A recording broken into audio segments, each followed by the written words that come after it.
You want a really easy fall decoration door swag?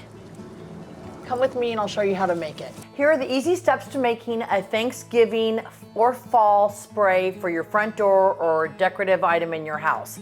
We're using eucalyptus because it's such a fragrant green. Smells so good. We're using both silver dollar and regular.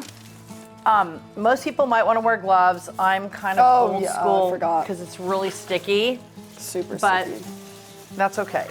We're going with black and white gingham.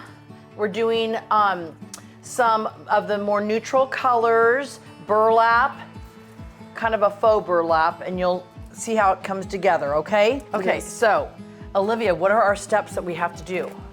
So step one is you tie these two together, right? Yes, but I need you to hold it.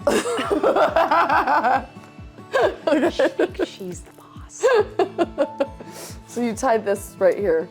So you cut your twine, and you can cut it nice and big. You want it long because then when you go to hang it, you have room for. Actually, let's do three. Let's do all of Why, these. yeah, why not just, yeah. Yeah, okay. So Smart. we're gonna go down below so that the grips underneath the flower petals of the eucalyptus and holds super good, like this.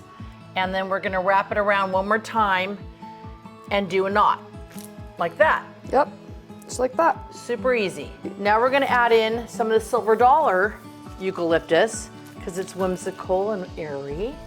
And a lot of times you can just stick it in there. If not, well, that one did go. Sometimes it works, sometimes it doesn't. Yeah, just do it. Just like this. jab it in. Okay, so can you hold it? And then Yeah, I'll tie and if it doesn't, you just tie it again with the same string. So got it? Yep. Okay, so we're gonna bring it around again, tie it up, and then we're gonna bring in some more of the silver dollar. Some more silver dollar. Do one more silver dollar. And the last of this style eucalyptus. And you can actually add in other greens too. You could add in bay leaf, you could add in seeded eucalyptus. You can do whatever you want. Okay, so now we've done this. And now I'm taking this twine and we're gonna come back here and I'm gonna tie a looser knot so that this becomes the back where you hang it either from a nail or a hook or what have you, okay? So say this is the nail, my finger. There you go. So now we're gonna do the bow. And because these are a little smaller, we're gonna just do a 2-loop bow, but it's gonna look like a 4-loop. And we'll show you the trick to that. So we undo the ribbon like this. And this is something I learned back from my florist days. Okay, so I usually go a little longer on one of them. So the burlap one I am because it's more see-through and transparent. But I still want it to have a longer tie and I still want it to have a big loop. Did you see that?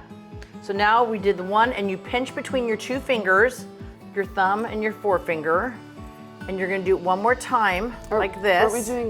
Are we just doing? The 2-loop is what we did. Okay. And now I'm gonna cut it like this. So now we're gonna take the string again and like this, and you feel the tension. Don't. You did tell me that before, I actually. did tell you that before. You feel the tension, you can hear the tension, see? Ooh. And then one more knot there. Then it goes like this. Then we're gonna, even though you can't see that string, I still want it to be a finished look. So I'm going like this with it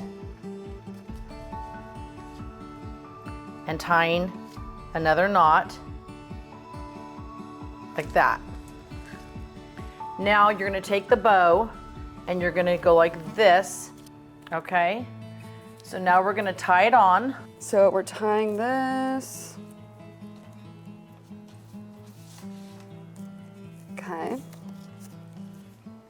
And there you go. And there's your bow. Voila. These are your ties. And it's perfect. Happy Thanksgiving, Happy Thanksgiving, everyone. everybody.